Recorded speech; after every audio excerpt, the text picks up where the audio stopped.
இந்த செம்மறியாடுக்கு ஒரு குணம் உண்டு. என்னென்னா, மெய்ப்பன் எங்கே கோலை தட்டுறானோ அந்த ரூட்டை தான் அது பிடிக்கும்.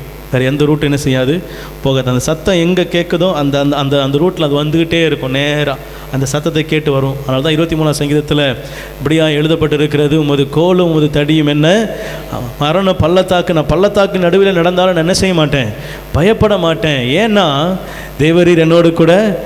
அது எல்லாமே ஒரு மெய்ப்பனை அடையாளமாக வச்சு எழுதப்பட்ட சங்கீதம். என்ன, அந்த மெய்ப்பன் அந்த மரண பள்ளத்தாக்குக்கு நடுவில் என்ன செய்வானா, அந்த மந்தையை நடத்துவான். அப்போ நடத்தும் போது அவன் கையில் என்ன இருக்கும், ஒரு கோல் ஒரு தடி.